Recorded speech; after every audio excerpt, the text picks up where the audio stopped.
আসসালামু আলাইকুম বন্ধুরা, আশা করি সবাই ভালো আছো। মহান আল্লাহ তাআলার অশেষ রহমতে আমিও ভালো আছি। কিডস ক্রিয়েশন টিভির পক্ষ থেকে সবাইকে অভিনন্দন, সেই সাথে আমন্ত্রণ জানাচ্ছি শিশুদের জন্য প্রশ্নোত্তরমূলক অনুষ্ঠান মাথায় কত প্রশ্ন আসে দেখার জন্য। বন্ধুরা, তোমরা নিশ্চয়ই জানো এখন বসন্ত ঋতু চলছে। বসন্তকে ঋতুর রাজা বলা হয়, কারণ এই ঋতুতে গাছে গাছে নতুন পাতা জন্মায়, নানা রঙের ফুল ফোটে, কোকিল ডাকে। এই ঋতুর আরেকটি বৈশিষ্ট্য হলো কৃষ্ণচূড়া, পলাশ ও শিমুল ফুল ফোটে। আমার তো ফুল অনেক পছন্দ, তোমাদেরও নিশ্চয়ই ফুল অনেক প্রিয়।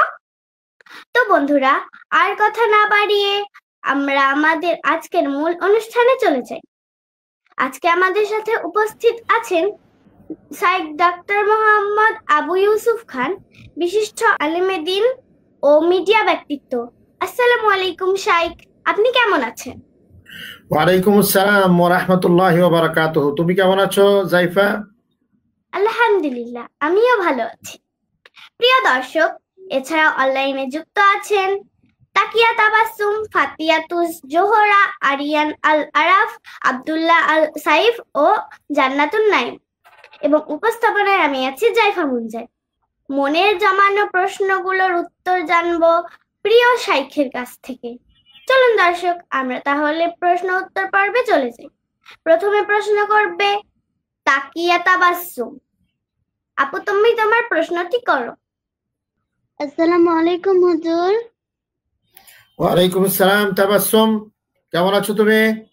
আমি ভালো আছি, আলহামদুলিল্লাহ। তোমার আমি ভালো সুন্দর আছি। প্রশ্নটা তুমি করো। জি, সম্মানিত হুজুরের কাছে আমার প্রথম প্রশ্ন হলো এই যে আমরা জানি রমজান মাস অনেক ফজিলতের মাস এবং সমস্ত মাসের সর্দার। আমরা রমজান মাসকে কিভাবে কাটাবো এবং কোন কোন আলমের মাধ্যমে আল্লাহর নৈকট্য অর্জন করতে পারবো? সুপ্রিয় দর্শক শ্রোতা, আমাদের এই কচিমনা আমাদের শিশুদের প্রশ্ন আপনারা শুনেছেন। সে ছোট হলেও অত্যন্ত গুরুত্বপূর্ণ প্রশ্ন সে করেছে যে সামনে রমজান মাস, এই রমজান মাসটা আমরা কিভাবে কাটাবো। তুমি সত্যি বলেছো যে রমজান হচ্ছে সৈয়দুশ শহর, 12 মাসে 1 বছর, তার মধ্যে রমজান মাস হচ্ছে একটি গুরুত্বপূর্ণ মাস এবং এটাকে মাস সমূহের সর্দার বলা হয়। এই মাসটা অত্যন্ত গুরুত্বপূর্ণ। আল্লাহ রাব্বুল আলামিন এই মাসে রোজা ফরজ করেছেন। সুবে সাদেক থেকে সূর্যাস্ত পর্যন্ত খাওয়া দাওয়া, পানাহার এবং পাপাচার থেকে বিরত থাকতে হবে আল্লাহর কাছে সওয়াবের আশায়। এবং এই মাসটাকে অত্যন্ত গুরুত্বপূর্ণ মাস এই জন্য বলা হয়েছে যে এই মাসে আল্লাহ তাআলা কোরআন শরীফ অবতীর্ণ করেছেন। সুতরাং কোরআন যে মাসে অবতীর্ণ হলো সেই মাসের মর্যাদার জন্য আল্লাহ রাব্বুল আলামিন রোজার ব্যবস্থা করে দিয়েছেন। রোজা এমন একটি ইবাদত, এটাকে আরবিতে সিয়াম বলা হয়, সওম বলা হয়। সেটা এত গুরুত্বপূর্ণ একটা ইবাদত যে ইবাদতটা মানুষের আল্লাহর ফরজ বিধান পালন করার সাথে সাথে শারীরিক সুস্থতা আল্লাহ তাআলা সেখানে দিয়ে থাকেন। এবং এই রোজাকে আল্লাহ তাআলা ফরজ করেছেন এই জন্য যে লাআল্লাকুম তাত্তাকুন, যেন আমরা মুত্তাকি হই, আমাদের ভিতরে আল্লাহর ভয়, ভীতি, ভালোবাসা, মহাব্বত যেন সৃষ্টি হয়, এই জন্য করেছেন। তুমি চমৎকার প্রশ্ন করেছো যে আসলে কি আমল করব। প্রথমত আমি বললাম যে আসলে যে রোজা যেটা আছে এটা রাখার চেষ্টা করতে হবে। তোমার বয়স, তুমি প্রাপ্তবয়স্ক হলে অবশ্যই তোমার রোজা ফরজ। আল্লাহ রসুল বলছেন 7 বছর হইলে শরীয়তের বিধিবিধানগুলো আমল করা অভ্যস্ত হওয়া। তোমার উপরে যদি রোজা ফরজ না হয়ে থাকে, তুমি কচিমনা, তুমি মাঝে মাঝে 2-1টা রোজা রাখার চেষ্টা করবা, তবে লাগাতার তোমার এখন জরুরি নয়। 2-1টা রাখার চেষ্টা করবা, এখন ঠান্ডার দিন আছে, অনেক ছোট দিন, রোজা রাখা অভ্যস্ত হওয়া দরকার। দ্বিতীয়ত, তুমি অবশ্যই কোরআন শরীফ পড়বা, যেহেতু কোরআন নাজিলের মাস। কোরআন শরীফ পড়বা, যতটুকু পারো ততটুকু পড়ার চেষ্টা করবা। এবং সাথে সাথে তোমাকে আরো কিছু আমল আছে, যেমন তসবিহ তাহলিল করা, সুবহানাল্লাহ, আলহামদুলিল্লাহ, আল্লাহু আকবার, এটাও এক ধরনের ইবাদত। আরেকটি চমৎকার ইবাদত আছে যে রমজান মাস আম্মু আব্বু ব্যস্ত থাকেন, তাদের কাজে তোমার জায়গা থেকে কিছু সহযোগিতা করা, তারপরে তাদের কাজে সহযোগিতা করা, তাদের জন্য দোয়া করা, এটাও একটা আমল। দ্বিতীয় হলো তোমার বান্ধবীরা যারা আছে তাদেরকে না করে ইফতার করা, এটাও একটা বড় আমল। এবং তুমি গরিবদেরকে, অসহায় গরিব যারা আছে তাদেরকে দান করা। তোমাদের মতো ছোট অনেক অনাথ বাচ্চারা আছে যাদের সুন্দর কাপড় নেই, তুমি তাদেরকে কাপড় দিতে পারো, টাকা দিতে পারো, অর্থ দিতে পারো, তাদেরকে তোমার সাথে ইফতারের সাথে মেশাতে পারো, ঈদের আনন্দে তাদেরকে আনন্দ করার জন্য তুমি ভূমিকা রাখতে পারো, ইত্যাদি এই কাজগুলো করবা। এছাড়া তোমার স্কুল যদি খোলা থাকে, অবশ্যই স্কুলের ক্লাস রমজানে কম থাকে, সেগুলো তো করতেই হবে। তবে প্রতিদিন যেন তুমি কোরআন থেকে কিছু পড়ো এবং কিছু শিখো, এটা তোমার একটা অভ্যাসে থাকতে হবে। তখনই আমরা রমজানের যে একটা গুরুত্বপূর্ণ মাস, সেই মাসকেও আমরা গুরুত্ব হিসেবে দেখতে পারবো এবং আমার জীবনের গুরুত্বপূর্ণ কাজগুলো আমরা করতে পারবো। আমি মনে করছি যে আমার এই ছোট মানে কচিমনা এই তাকিয়া তোমার জন্য হয়তো এই কাজগুলাই করার চেষ্টা করবা। আল্লাহ তাআলা আমাদের সকলকে রমজানের ফজিলত এবং মর্যাদা রক্ষা করে গুরুত্বপূর্ণ আমল করার তৌফিক দান করুক, আমিন। ধন্যবাদ শাইখ আপনাকে এই প্রশ্নের উত্তরটি দেওয়ার জন্য। এরপরে প্রশ্ন করবে আরিয়ান আল আরাফ। আসসালামু আলাইকুম। আরিয়ান আল আরাফ। ওয়ালাইকুম আসসালাম। হুজুর, আপনার কাছে আমার একটি প্রশ্ন হলো, রমজান মাস তো সামনে, আমরা রমজান মাসে কি কি আমল করলে আমাদের বেশি নসিব হবে, মানে কি সওয়াব হবে? তুমি চমৎকার প্রশ্ন করেছো। রমজান মাসে আমরা কি কি আমল করব? ইতিমধ্যে আমি তাসবিহার কথা কিছু বলেছি, তোমাকেও বলবো এই কথাগুলা, যে তোমার বয়স যা হয়েছে, তুমি রোজা হয়তো তোমার ফরজ হয়নি, তবে তুমি রোজা মাঝে মধ্যে রোজা রাখার চেষ্টা করবা, আব্বু আম্মুর সাথে রোজা রাখা, সেহরির সময় ওঠা এবং ইফতারে অংশগ্রহণ করা। এবং তুমি অবশ্যই কোন ক্লাসে পড়ো আমি জানি না, তবে তোমার পড়াশোনা যদি থাকে সেটা পড়বা এবং সাথে সাথে কোরআন শরীফ পড়ার চেষ্টা করবা, আম্মা পড়ার চেষ্টা করবা, যে সমস্ত সূরাগুলো তুমি পড়তে পারো তার অর্থ জানার চেষ্টা করবা, সূরা ফাতিহার অর্থ জানার চেষ্টা করবা, আব্বু আম্মুর সাথে কিছু কাজে সহযোগিতা করবা, তোমার বন্ধুরা যারা আছে তাদেরকে নিয়ে একত্রে মসজিদে গিয়ে তাদের সাথে নামাজ আদায় করবা, তারাবির নামাজ পড়ার চেষ্টা করবা এবং তুমি তোমার বন্ধু যারা আছে তাদের মাধ্যমে গরিব অসহায় অনেক ছেলেরা আছে, শিশুরা আছে, তাদেরকে সাহায্য করার চেষ্টা করবা, দাদা দাদু থাকলে তাদের সেবা যত্ন করবা এবং আরো যে সমস্ত মুরব্বীরা যারা আছেন তাদেরকে সম্মান করবা এবং তাদের সালাম দিবা। এই কাজগুলো তোমরা অবশ্যই রমজানে বেশি বেশি করবা, সবসময় করতে হবে, রমজানে বেশি বেশি করবা। তবে একটা খেয়াল করবা, তুমি তোমাকে যতটুকু স্মার্ট দেখা যাচ্ছে, তুমি অবশ্যই 5 ওয়াক্ত নামাজ তোমার আব্বুর সাথে অথবা ভাইয়ের সাথে যার সাথেই হোক মসজিদে গিয়ে আদায় করার চেষ্টা করবা এবং এমন কোনো মিথ্যা কথা অথবা কোনো বাচ্চাদের সাথে ঝগড়া করা, অন্য বন্ধুদের সাথে ঝগড়া করা, তার থেকে অবশ্যই বিরত থাকতে হবে। আর তোমাকেও ওই কথাটাই বলবো যে আমরা মুসলমান হিসাবে আমাদের নির্দিষ্ট কিছু সীমানা আছে, এই কাজগুলো আমরা করতেই হবে।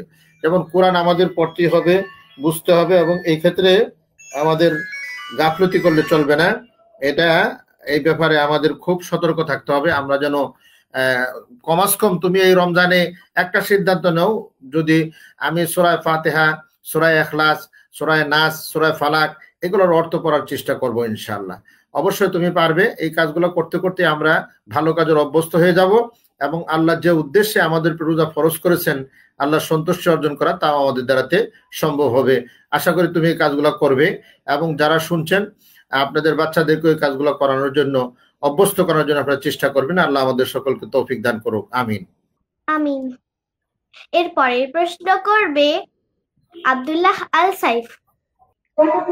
আমাদের পৃথিবীতে আল্লাহ কেন সৃষ্টি করেছেন এবং কেন পাঠিয়েছেন? খুব চমৎকার সাহেব, যে আল্লাহ কেন সৃষ্টি করেছেন আমাদেরকে, এটা একটা প্রশ্ন থাকতেই পারে। আল্লাহ তাআলা আমাদেরকে প্রত্যেক সৃষ্টির পিছনে কিছু কাজ থাকে, কিছু উদ্দেশ্য থাকে। আল্লাহ তাআলা এক জায়গাতে বলছেন, ইন্নী জাইলুন ফিল আরদি খলিফা, আমি দুনিয়াতে মানুষকে খলিফা হিসাবে আমার প্রতিনিধি সৃষ্টি করেছি। আমরা মানুষ সর্বসৃষ্টির সর্বশ্রেষ্ঠ। আমরা আল্লাহ যত সৃষ্টি করেছেন, চন্দ্র সূর্য নক্ষত্র যত প্রকারের জিনিস সৃষ্টি করেছেন, পাহাড় পর্বত নদী নালা, সবের মধ্যে কিন্তু আমরা সবচেয়ে শ্রেষ্ঠ এবং আমাদের জন্য আল্লাহ তাআলা দুনিয়ার এই নেতৃত্বের ব্যবস্থা করেছেন এবং পরকালে জান্নাতের ব্যবস্থা আল্লাহ করবেন। এই জন্য প্রথম কাজ হচ্ছে আল্লাহ দুনিয়াতে সৃষ্টি করেছেন যে আল্লাহর বিধিবিধানগুলো প্রতিষ্ঠা করার জন্য এবং আমল করার জন্য আমাদেরকে এগিয়ে যেতে হবে। প্রথম নিজের আমল করতে হবে, জানতে হবে এবং এগুলো প্রতিষ্ঠিত করার জন্য চেষ্টা করতে হবে। দ্বিতীয়, কোরআনে আল্লাহ বলছেন, ওয়ামা খালাকতুল জিন্না ওয়াল ইনসা ইল্লা লিয়াবুদুন, দুটো শ্রেণীর লোকদেরকে আল্লাহ তাআলা তার ইবাদতের জন্য সৃষ্টি করেছেন। একটি হচ্ছে জিন এবং আরেকটি হচ্ছে ইনসান। জিন তোমরা দেখো নাই, আমরা দেখি নাই। ইনসান, আমরা হচ্ছি ইনসানের অন্তর্ভুক্ত। অবশ্যই আমরা আল্লাহর ইবাদত করব। রমজান মাস হচ্ছে সামনে, এটা ইবাদতের মাস, এবং এই মাসের সবচেয়ে গুরুত্বপূর্ণ ফরজ নামাজের পরে রোজা রাখা। তুমিও ওই আগের মতো রোজা রাখার চেষ্টা করবা, অভ্যস্ত হবা, কোরআন তেলাওয়াতের চেষ্টা করবা।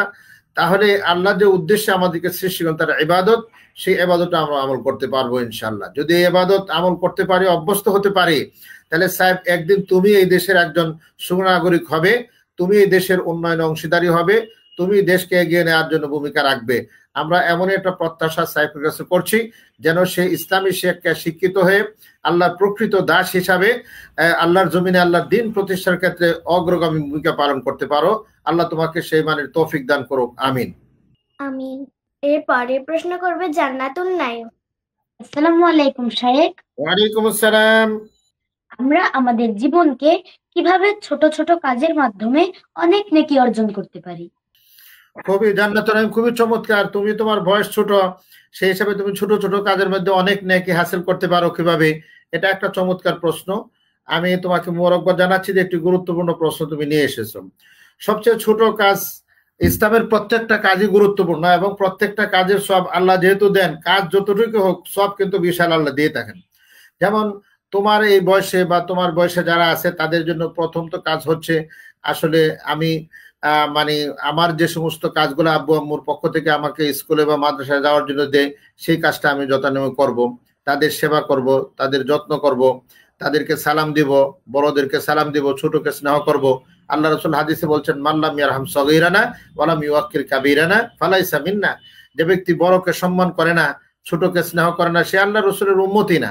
যেমন তুমি এখন তোমার যারা সিনিয়র যারা আছে, বড় যারা আছে, তাদেরকে অবশ্যই সম্মান করতে হবে। তোমার ভাই আছে, তোমার আপু থাকতে পারে, অথবা তোমার কাকারা থাকতে পারে, তাদেরকে অবশ্যই সম্মানের দৃষ্টিতে দেখতে হবে। তোমার ছোট ভাই বোন থাকতে পারে, তাদেরকে অবশ্যই আদর স্নেহ যত্ন করতে হবে, এটি সবের কাজ। এবং তোমার বন্ধুদের সাথে তুমি হাস্যোজ্জ্বল চেহারায় সাক্ষাৎ করবে, আসসালামু আলাইকুম বলবে, কেউ সালাম দিলে তার উত্তরে তুমি বলবা ওয়া আলাইকুম আসসালাম ওয়া রাহমাতুল্লাহ। ঠিক এরকম ভাবে একটি সুন্দর জীবনযাপন কাজ করতে হবে। এবং আরেকটা খেয়াল রাখতে হবে, মিথ্যা বলা যাবে না, কাউকে ধোঁকা দেওয়া যাবে না, কারো জিনিস ক্ষতি করা যাবে না, অযথাই কোনো জিনিস ভাঙচুর করা যাবে না, ইত্যাদি। এই কাজগুলা কি করতে হবে, আমার নিজের কাপড় চোপড় সহ আমার টেবিল সহ সুন্দর সাজিয়ে গুছিয়ে রাখবো, আব্বু আম্মুর কাজে সহযোগিতা করব, স্কুলে বা মাদ্রাসায় সহপাঠীদের সাথে সুসম্পর্ক রাখবো, স্যারদেরকে সম্মান করব, স্কুল এবং মাদ্রাসার কার্যক্রমগুলো আছে, জিনিসগুলো আসবাবপত্র কি করব আমরা, এগুলাকে হেফাজত করব। ঠিক এইগুলা দিয়েই কিন্তু আসলে আস্তে আস্তে তুমি একজন দায়িত্বশীল লোক হয়ে যাবে, তুমি একজন দায়িত্বশীল পর্যায়ে তুমি চলে যাবে। একটা পর্যায়ে তুমি দেশের জন্য বড় একটা সম্পদ হবে ইনশাল্লাহ। আমরা আশা করি তোমার এই প্রশ্নের মাধ্যমে, তোমার এই মানে আমরা যা বলেছি এর মাধ্যমে যদি আমল করতে পারো, তাহলে অবশ্যই তুমি দেশের জন্য একটি বিশাল সম্পদে পরিণত হবে। আমরা তোমার সেই ভবিষ্যৎ উজ্জ্বল কামনা করছি। দেশের জন্য তুমি সুনাগরিক হবে, দেশকে এগিয়ে নেওয়ার জন্য তোমার জায়গা থেকে তুমি ভূমিকা রাখবে। তোমার আব্বু আম্মু সহ সকলে মোবারকবাদ জানাচ্ছি। শুকরান, জাযাকুমুল্লাহ। এরপরে প্রশ্ন করবে ফাতেমাতুজ জোহরা। ফাতেমা, অত্যন্ত চমৎকার যে তোমার এই বয়সে আসলে পড়াশোনা করার গুরুত্বই সবচেয়ে বেশি। আমরা এই ব্যাপারে অবশ্যই সতর্ক থাকব। পড়াশোনাটা হচ্ছে আসলে জ্ঞান অর্জন করা, এটা মানুষের ব্যক্তিত্ব বিকাশের একটা বড় মাধ্যম, এবং আল্লাহর সন্তুষ্টি অর্জন করার বড় একটা মাধ্যম। তুমি কোন ক্লাসে পড়ো জানি না, তোমার যে ক্লাস যে রয়েছে সেই ক্লাসে অবশ্যই তোমার যে বিষয়গুলো আছে সেটা তুমি পড়বে। একজন ভালো ছাত্র বা ছাত্রী, একজন ভালো শিক্ষার্থীর জন্য যে কয়েকটা গুণ থাকতে হবে, সেটা হচ্ছে প্রথমত তোমার একটা ভালো নিয়ত থাকতে হবে, ধারণা থাকতে হবে যে আমি উচ্চতর শিক্ষায় শিক্ষিত হতে চাই, আমি উচ্চ শিক্ষিত হতে চাই, এই ধরনের একটা প্রথম একটা সংকল্প থাকতে হবে। দ্বিতীয় হলো তোমার সব কাজগুলাকে তুমি একটা রুটিনে নিয়ে আসতে হবে। যেমন আমরা আল্লাহ তাআলা পৃথিবীটাকে একটা রুটিনে নিয়ে আসছেন, রাত আছে, দিন আছে, 5 ওয়াক্ত নামাজ আছে, রোজা আছে, ঈদ আছে, এটা রুটিনে আছে দুনিয়াটা। তোমার জীবনটাও 24 ঘন্টা তুমি রুটিনে নিয়ে আসবা। সকাল ঘুম থেকে উঠে ফজর নামাজ পড়বা, তারপরে কোরআন তেলাওয়াত, ইসলামী বই পড়বা, তারপরে স্কুল বা মাদ্রাসা যাওয়ার জন্য তোমার সেই ব্যবস্থা তুমি নিবা। সেটা আমরা দেখছি, এই কাজগুলা তুমি করবা। এবং স্কুলে বা মাদ্রাসা যতক্ষণ থাকো ততক্ষণ তুমি অবশ্যই তাদের রুটিনে থাকবা। এরপরে যখন বাসায় চলে আসবা তখন এই জোহরের নামাজ পড়ে কিছু খেয়ে তুমি কিছু রেস্ট নিবা। রেস্ট নেওয়ার পরে আবার বিকালে খেলাধুলা করবা। খেলাধুলা, মেয়েদের জন্য যে সমস্ত খেলাধুলা সম্ভব বাসায় থেকে হোক বা যেখানে হোক সেই খেলাধুলা করবা। সন্ধ্যার পরে একবার 9টা পর্যন্ত তোমাকে গভীর মনোযোগ সহকারে রুটিন মোতাবেক পড়াশোনা করতে হবে। যদি তুমি এই পড়াশোনাকে এভাবে রুটিন মোতাবেক করতে পারো, রাত্রে ঘুমিয়ে যাও, তাহলে অবশ্যই তুমি উচ্চ শিক্ষিতা হবা এবং তোমার শিক্ষা মানুষের কাজে লাগবে। তবে এই ক্ষেত্রে অবশ্যই সতর্ক থাকতে হবে, আব্বু আম্মুর কথা মানতে হবে, বড়দের কথা মানতে হবে। প্লাস মোবাইলে আজকে অনেক আসক্ত হয়ে গেছে, মোবাইলে তুমি আসক্ত আছো কিনা আমি জানি না, এই ক্ষেত্রে কিন্তু সতর্ক থাকতে হবে। মোবাইলের জন্য কোনো, যেমন এখন প্রোগ্রাম তুমি মোবাইলে করছো না, কমিটি করছো, সেটা কাজে লাগতেছে, কিন্তু অনেক সময় দেখা যায় যে আমরা এই মোবাইল নিয়ে অযথা সময় লস করছে, পড়াশোনার সময় লস করতেছে, অথবা মোবাইলের মধ্যে এমন কিছু গেম খেলাধুলা করছে যার দ্বারাতে তার তো উপকার হচ্ছেই না, বরঞ্চ ক্ষতি হওয়ার সম্ভাবনা বেশি। এই জন্য তুমি অবশ্যই সতর্ক থাকবে যেন আমরা এই সময়টা যেন লস না হয়। তুমি যদি সময় মেনটেন করতে পারো তাহলে দেখা যাবে সময় মেনটেন করে যদি মনোযোগ সহকারে পড়ো, অবশ্যই তুমি আগাতে পারবে। তো পড়ার জন্য কিন্তু একটা সিস্টেম আছে, না বুঝে সামনে আগানো ঠিক না। ক্লাস যখন হয় তখন মনোযোগ সহকারে শুনতে হবে, কিছু বুঝে না আসলে স্যারদেরকে জিজ্ঞাসা করতে হবে, নতুন জানার চেষ্টা করতে হবে, স্যাররা তোমাকে সুন্দরভাবে বুঝিয়ে দিবে, এবং সেটা খাতায় সাথে সাথে নোট করা, নতুন কথাটাকে লিখে নিয়ে আসা এবং এটাকে চর্চা করা, একাধিক পড়া, সেটাই হচ্ছে মূলত আসলে তোমার জন্য উপকার। আমরা আশা করছি তুমি পড়াশোনা করে তুমি অনেক বড় হবে, তুমি সেই, তোমার নাম ফাতেমা, সাইয়্যিদাতুন নিসায়ে আহলিল জান্নাহ, আল্লাহর রাসূলের মেয়ের নাম ছিল ফাতেমা, তিনি জান্নাতের সর্দারিনী হবেন, দুনিয়াতেও তিনি অনেক বড় মুহাদ্দিসা ছিলেন। আমরা এমন একটা প্রত্যাশা করছি। তোমার আব্বু আম্মুকে মোবারকবাদ জানাচ্ছি এবং ক্রিট ক্রিয়েশন টিভিকে মোবারকবাদ জানাচ্ছি যে তোমাকে একটা বড় ধরনের আশা প্রকাশ করার মতো একটা সুযোগ তোমাকে করে দিয়েছে। আমরা তোমার জন্য দোয়া করি, আল্লাহ তোমাকে অনেক বড় করুক। ধন্যবাদ শাইখ আপনাকে চমৎকার উত্তর দেওয়ার জন্য। ধন্যবাদ জাইফা, তোমাকেও। দ্বিতীয় প্রশ্ন করবে তাকিয়া তাবাসসুম। আমার দ্বিতীয় প্রশ্নটি হচ্ছে, আমরা দেখি রোজারত অবস্থায় মানুষদেরকে, বিশেষ করে মা বোনদের থুতু ফেলতে। আমার জানার বিষয় হলো, রোজারত অবস্থায় থুতু গিলে ফেললে রোজা ভেঙে যাবে কি? হ্যাঁ, খুব চমৎকার প্রশ্ন করছো। রোজা অবস্থায় কি কি কাজ করলে রোজা ভেঙে যায়? তো রোজা খেয়ে ফেলে রোজা ভেঙে যায়, তারপরে যদি সেখানে আরো কিছু কাজ আছে, পান করলে রোজা ভেঙে যায়। এইগুলোর মধ্যে থুতু যদি কেউ গলাতে আসে, এটা বের না হয়, তাহলে গিলে ফেললে কোনো অসুবিধা নেই। কিন্তু যারা বেরো একবার চলে আসছে ঠুটে, এটাকে তুমি আবার গিলে খেয়ে ফেলছো, এটা রোজার জন্য ক্ষতিকারক, রোজা ভেঙে যাবে। কিন্তু যারা ওই গলার ভিতরে একবারে আছে, যেটা এখনো বের হয় নাই, এরকম কিছু খেয়ে ফেললে তোমার হবে না। তবে সিস্টেম ওটা ফেলে দেওয়াটাই ভালো, কারণ থুতু গিলে ফেলা কঠিন। এখানে আরেকটা প্রশ্ন তোমার হয়তো এটা হয় নাই, যে অনেকে রোজা রেখে ঘন ঘন থুতু দেয়, মানে করে থুতু ফেলে। এটা রোজার জন্য কোনো ক্ষতিকারক না, তবে এই অভ্যাসটা নিজে দূর করতে হবে। রোজার মধ্যে এমনিতেই যদি তসবিহ তাহলিল করে, সুবহানাল্লাহ আলহামদুলিল্লাহ পড়ে, তাহলে থুক আর তার আসবে না, কোরআন তেলাওয়াত করে তার আসবে না। এই জন্য থুক দিলেও তার কোনো সমস্যা নেই, আর থুক যতক্ষণ মতো ভিতরে থাকে ততক্ষণ গিলে ফেললে অসুবিধা নাই। কিন্তু বাহিরে এসে গেলে এটা গিলে ফেললে রোজা কি করবে, ভেঙে যাবে। এই ব্যাপারে অবশ্যই আমরা সতর্ক থাকতে হবে। অনেকে আবার এই থুতুকে মানে ঘন ঘন থুতু দেয়, এটা কোনো সময় থুতু দেওয়াটা এরকম ঠিক না, এটা অভ্যাস পরিবর্তন করতে হবে। খুবই চমৎকার তোমার প্রশ্ন। ধন্যবাদ। ধন্যবাদ জাইফা তোমাকে। ফাতেমা তুজ জোহরা। আল্লাহ মানুষ কেন সৃষ্টি করেছে? আয়াতটা আমি পড়েছি, ওয়ামা খালাকতুল জিন্না ওয়াল ইনসা ইল্লা লিয়াবুদুন। আল্লাহ তাআলা মানুষ এবং ইনসানকে তার ইবাদতের জন্য সৃষ্টি করেছেন। এখন আল্লাহ এই বিশাল দুনিয়া, শুধু মানুষ না, সাগর, নদী নালা, পাহাড় পর্বত, পাখি, যা দেখি আমরা, যা দেখি না, সবকিছু সৃষ্টিকর্তা একক আল্লাহ, আল্লাহ তাআলা।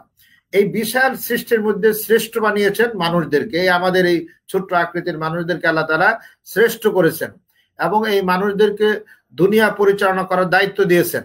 এরা দুনিয়াতে প্রেসিডেন্ট হবে, মন্ত্রী হবে, দেশের বড় ব্যবসায়ী হবে, শিক্ষক হবে, মুহাদ্দিস হবে, প্রিন্সিপাল হবে, এইভাবে অনেক মানে দায় দায়িত্ব মানুষের জন্য আল্লাহ সৃষ্টি করে দিয়েছেন দুনিয়াতে।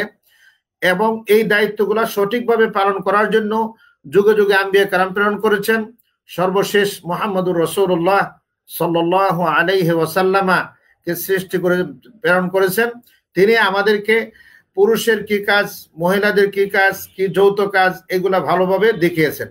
এই জন্য আল্লাহ এবং আল্লাহ রসুলের বিধান মোতাবেক আমরা যে কাজই করি সেটাই মূলত আল্লাহর ইবাদত, আর আল্লাহর ইবাদতের জন্য আল্লাহ তাআলা মানুষকে সৃষ্টি করেছেন। মানুষের মূল লক্ষ্য উদ্দেশ্য হবে আমরা আল্লাহর সাথে কিভাবে সম্পর্ক স্থাপন করি। তাহলে আল্লাহর সাথে সম্পর্ক স্থাপন করার জন্য যে বড় মাধ্যমটা সেটা হচ্ছে কোরআনিক শিক্ষা, রসুলের আদর্শকে নিজের জীবন থেকে শুরু করে, সমাজ জীবন থেকে শুরু করে রাষ্ট্রীয় জীবন পর্যন্ত প্রতিষ্ঠা করার জন্য চেষ্টা করা।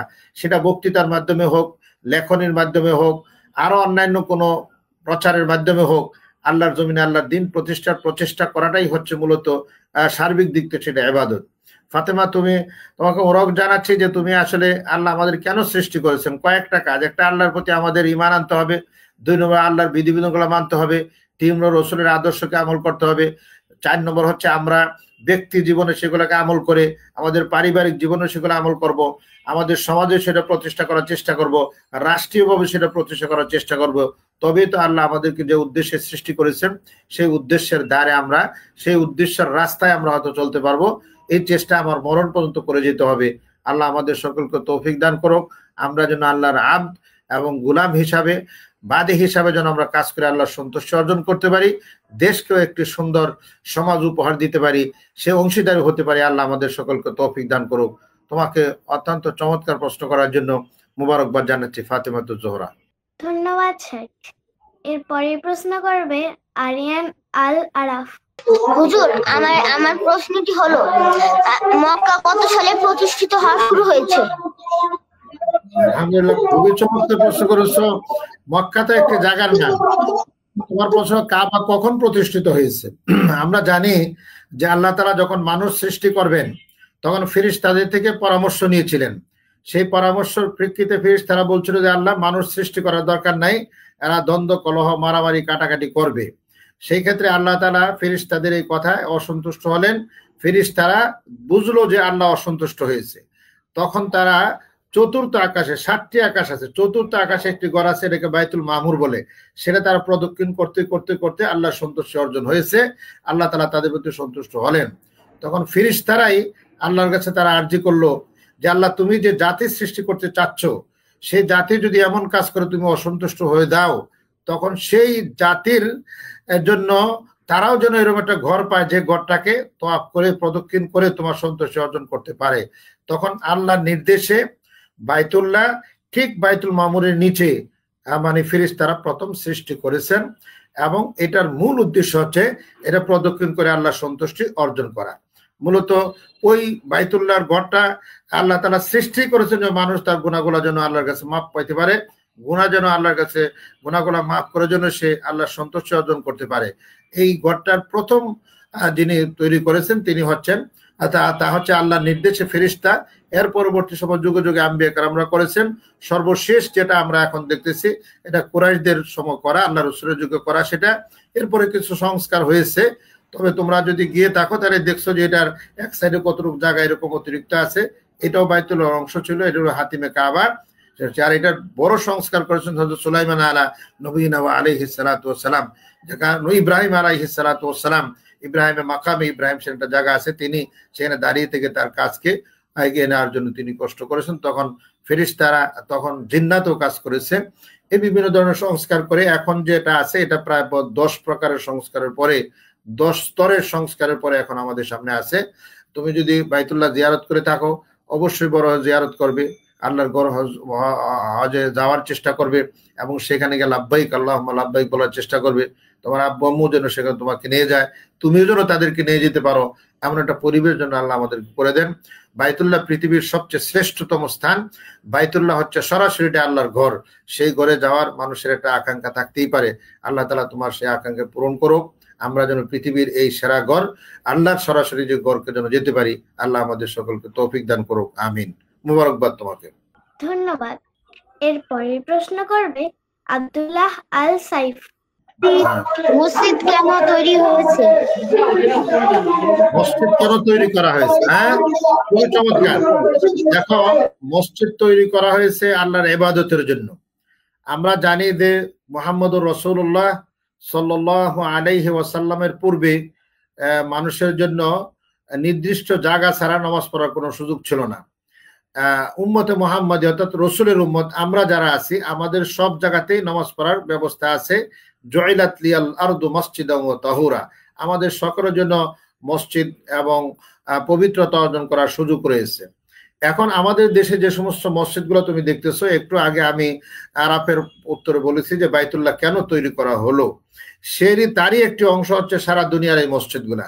এই মসজিদগুলো আমরা বিভিন্ন নামে দেই, মূলত এই মসজিদগুলো হচ্ছে বাইতুল্লাহ, মানে আল্লাহর ঘর, হাউস অফ আল্লাহ, আল্লাহর ঘর। এই মসজিদে গিয়ে নামাজ আদায় করা, নির্দিষ্ট জায়গায় সেটা হেফাজতে থাকে, নামাজ আদায় করা, কোরআন পড়া, কোরআন শেখা, দ্বীনি শিক্ষার একটা মার্কাজ হিসেবে কবুল করা।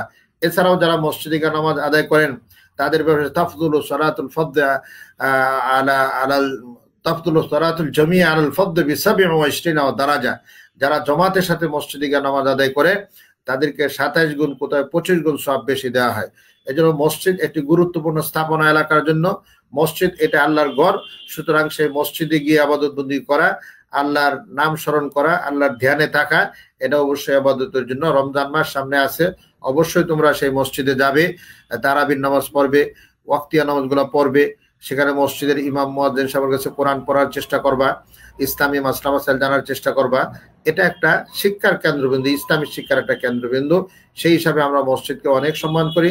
মসজিদ কাল কিয়ামতের দিন আল্লাহ তাআলা এই মসজিদকে বিশেষ একটা মর্যাদা দিবে, যে মর্যাদার মাধ্যমে এই মসজিদ হাশরের ময়দানে ছায়া দিবে, এবং আরশের নিচে আল্লাহ তাআলা যারা মসজিদে যাবে, মসজিদে যাওয়ার সাথে যাদের সম্পর্ক থাকবে, আল্লাহ তাআলা তাদেরকে আরশের নিচে ছায়া দান করবেন।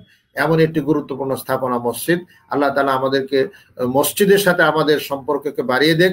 মসজিদে গিয়ে যেন আমরা সালাত আদায় করতে পারি, মসজিদের মর্যাদা যেন অর্জন করতে পারি, মসজিদ থেকে যেন আল্লাহর সন্তুষ্টি অর্জন করার কাজগুলো বেশি বেশি করতে পারি, সেই তৌফিক আল্লাহ আমাদেরকে দান করুক। আমিন। তোমাকে মুবারকবাদ। জাইফা জি। ধন্যবাদ। এরপরে প্রশ্ন করবে জান্নাতুন নাইম। প্রিয় শাইখের কাছে আমার দ্বিতীয় প্রশ্ন, মায়ের মুখে শুনি পৃথিবী আমাদের আসল ঠিকানা নয়। এই কথাটার উপর আপনার কাছে আরো কিছু জানতে চাই। আসলে তো পৃথিবী আমাদের আসল ঠিকানা নয়, কথাটা ঠিকই, মায়ের কাছে না, কথাটা তোমার চমৎকার, তোমার অনুভূতি। আমরা জানি যে আল্লাহ তাআলা আদম আলাইহিস সালামকে সৃষ্টি করে আমাদেরকে কোথায় দিয়েছিল? জান্নাতে দিয়েছিলেন। পরবর্তী সময় জান্নাত থেকে যেভাবে আমরা দুনিয়াতে এসেছি, এবং আমাদের ঠিকানা কিন্তু জান্নাত। তবে ওই ঠিকানা থেকে আমরা দুনিয়াতে চলে আসার পরে একটা সময় দুনিয়া আমাদের অবস্থান অপেক্ষা করতে হচ্ছে। সে অবস্থান এবং অপেক্ষা করার জন্য আল্লাহ তাআলা আদম আলাইহিস সালাম থেকে শুরু করে শেষ নবী মুহাম্মদুর রাসূলুল্লাহ সাল্লাল্লাহু আলাইহি ওয়াসাল্লাম পর্যন্ত আম্বিয়া কেরাম প্রেরণ করেছেন, তাদের কাছে ওহী প্রেরণ করেছেন, কোরআন প্রেরণ করেছেন। শেষ নবী মুহাম্মদুর রাসূলুল্লাহ সাল্লাল্লাহু আলাইহি ওয়াসাল্লামের উপর কোরআন শরীফ অবতীর্ণ করেছেন। এখানে গাইড দেওয়া হয়েছে, শিক্ষা দেওয়া হয়েছে যে আমরা এই সময়টুকু পার করব। আমাদের বয়স 50, 60, 70, 80, 100 হতে পারে। এই বয়সটা আমরা কিভাবে অতিক্রম করব, এই ব্যাপারে পুরা গাইড আছে। যদি আমরা এই গাইডটাকে সঠিকভাবে পালন করতে পারি, তাহলে দুনিয়াটা আমাদের আসল ঠিকানা নয়, কথা ঠিক। আমাদের আসল ঠিকানা হচ্ছে জান্নাত। তবে জান্নাতে যাওয়ার জন্য সেই মানের কাজগুলো আমরা করতে হবে। একটি হাদিস আছে, কুন ফিদ দুনিয়া কাআন্নাকা গারিবুন আও আবিরু সাবিল। তুমি দুনিয়াতে এমন হও যেন একটা পথিকের মতো তুমি পথ অতিক্রম করছো। আসলে আমরা এই দুনিয়ার পথটা কারো 60 বছর, 70 বছর, 80, 100 বছর পর্যন্ত আমরা যেতে পারি, কিন্তু এরপর হয়তো মানুষ দুনিয়া থাকে না। এখানে তার নির্দিষ্ট কিছু কাজ লাগে, সেই কাজ তার ঈমান আনতে হবে, আল্লাহর ফরজ বিধানগুলো আমল করতে হবে, ওয়াজিবগুলো আমল করতে হবে, মানুষের কল্যাণে কাজ করতে হবে, নিজের যোগ্যতা বিল্ড আপ করতে হবে, আল্লাহর সন্তুষ্টি অর্জন করার মতন আমলগুলা করতেই থাকতে হবে মৃত্যু পর্যন্ত। যদি তা হয় তাহলে আমরা পরকালের যে জীবন সেটাকে আমরা অবশ্যই সুন্দর সুখ স্বাচ্ছন্দ্যের জীবন পাবো, জান্নাতি পাবো, আল্লাহর সন্তুষ্টি পাবো, এবং আমাদের যে ক্ষণস্থায়ী দুনিয়া, এই দুনিয়া থেকে আমরা অবশ্যই চিরস্থায়ী জান্নাত যে আছে তার সুব্যবস্থার জন্য আমরা অবশ্যই অগ্রগামী হতে পারবো। আল্লাহ আমাদেরকে তৌফিক দান করুক। আমরা তোমার মায়ের কাছে শুনেছো, কথাটা মূলত ঠিকই। তবে এখানে আরেকটা কথা কিন্তু আছে, আল জান্নাতু তাহতা আকদামিল উম্মাহাত। পিতা মাতার সেবার মধ্যেই মূলত জান্নাত পাওয়া যায়। এই ক্ষেত্রে রিদার রব্বি ফি রিদাল ওয়ালিদ ও সাখাতুর রব্বি ফি সাখাতিল ওয়ালিদ। পিতা মাতার সন্তুষ্টিতে আল্লাহর সন্তুষ্টি, পিতা মাতার অসন্তুষ্টিতে আল্লাহর অসন্তুষ্টি। আমি অবশ্যই, যারা শুনছেন বাচ্চাদেরকে আপনারা অবশ্যই ব্যাপারটা শিক্ষা দিবেন যে পিতা মাতার সন্তুষ্টি অর্জন করার মাধ্যমে আল্লাহর সন্তুষ্টি অর্জন করা যায়। এই ক্ষেত্রে নিজেরাও, আমরাও তো সন্তান, আমাদের পিতা মাতা ছিল, তাদের সন্তুষ্টি অর্জন করার চেষ্টা করব। যারা চলে গেছে তাদের দান খয়রাত করব রমজান মাসে, যারা আছে তাদের সেবা যত্ন করব। আমার ছোট কচিমনা শিশুদেরকেও বলবো যে তোমরা অবশ্যই পিতা মাতার সেবা করবে, যত্ন করবে। যার ঘরে পিতা মাতা আছে তার জান্নাতে যাওয়ার সুযোগ আছে। যার ঘরে পিতা মাতা বৃদ্ধ অবস্থায় পেলো, পিতা মাতাকে সেবা করে সে জান্নাতে যেতে পারে নাই, রমজান মাসে তা আল্লাহ তাআলা তার ধ্বংসের জন্য দোয়া করেছেন। এই জন্য আমরা রমজান মাসে সবসময় আমরা পিতা মাতার সেবা করব, যত্ন করব, আমার জায়গা থেকে তাদেরকে সেবা যত্ন, তাদের সহযোগিতা করার চেষ্টা করব। আল্লাহ আমাদের সকলকে তৌফিক দান করুক। তোমাকে মুবারকবাদ। শাইখ, আপনি অনুমতি দিলে আমরা আজকে লাইভটি হচ্ছে এখানে শেষ জায়ফা, করতে পারি। তোমাকে অবশ্যই মুবারকবাদ, তুমি সুন্দর উপস্থাপনা করেছো। তোমরা যে জুটিটা এখানে হয়েছে আলহামদুলিল্লাহ খুবই মুবারকবাদ। আমরা কিড ক্রিয়েশন টিভিকে মুবারকবাদ জানাচ্ছি। শিশু কিশোরদের প্রশ্নমূলক অনুষ্ঠান, তারা মাথায় কত প্রশ্ন আসে, এরকম সুন্দর অনুষ্ঠানে আমাদেরকে কথা বলার সুযোগ করে দিয়েছে, তোমাদেরকে আসার সুযোগ হয়েছে। আমরা কিড ক্রিয়েশন টিভির মকবুলিয়ত কবুল করছি, দোয়া করছি, এবং তারা যেন এই ধরনের সুন্দর সুন্দর প্রোগ্রাম আরো বেশি বেশি করতে পারে আমি তাদের জন্য দোয়া করছি। যারা শুনছেন তারা অবশ্যই কিড ক্রিয়েশন টিভিকে সহযোগিতা করবেন এই সমস্ত কাজ করার জন্য। আল্লাহ তাআলা তাদের সকলের চেষ্টাকে কবুল করুক। তুমি তোমার প্রোগ্রাম শেষ করতে পারো। আসসালামু আলাইকুম।